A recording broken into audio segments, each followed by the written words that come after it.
But China is such a worry that NATO, that defence alliance between Europe and North America, invited Prime Minister Anthony Albanese to join its talks in Lithuania in July, but he's just said no, even though Parliament isn't sitting at that time. In fact, Foreign Minister Penny Wong also refused to go to a meeting of foreign ministers in Belgium last week to discuss security in this region too. I just wonder, Garth, I mean, you know, maybe they're all busy and got other things to do, but I just wonder, is one factor possibly also that they're keen not to provoke China now that China's given them lollies?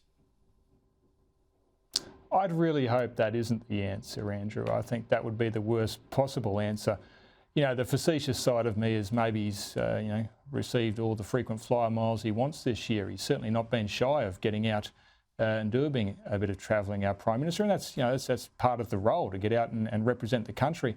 I can't think of a more important group of people to be talking to right now. With what's happening in the Ukraine, I think it'd be very wise to get across there with our friends in NATO and be very clear with them where we stand and what support we offer them now and what outcomes we hope to see.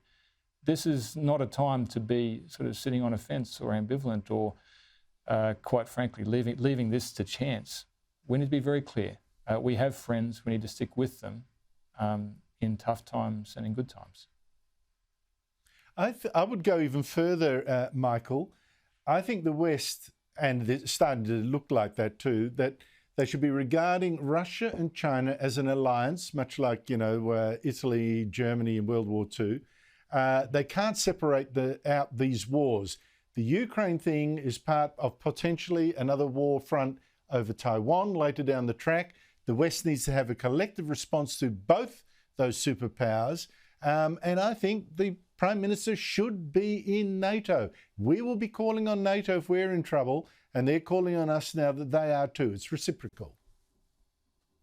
Well, look, Andrew, I agree that he should go to the NATO summit for all of the reasons that you've outlined, particularly the fact that at the moment Ukraine has been invaded by the Russians. And I think that's the fundamental reason as far as I'm concerned. In terms of our reliance on NATO, I don't think we're relying on NATO. We're relying on the American alliance, the direct alliance that we have. And I think that is a critical component of our defence strategy. But there's another issue that I think that you did raise. America's part of NATO.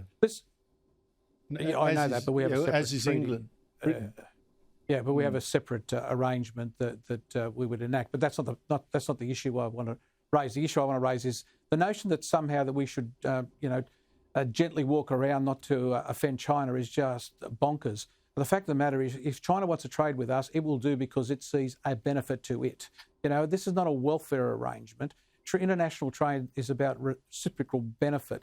And the Chinese are not doing us a favour by trading with us. They're trading with us because they require that, the goods and services that we provide, particularly the raw materials. And, this sort of notion that you sort of bend over and, kowtow to people so that you can get their trade is a fundamentally wrong position, both in terms of international trade and also in handling, international diplomacy. And I hope that's not the basis of our relationship in terms of China.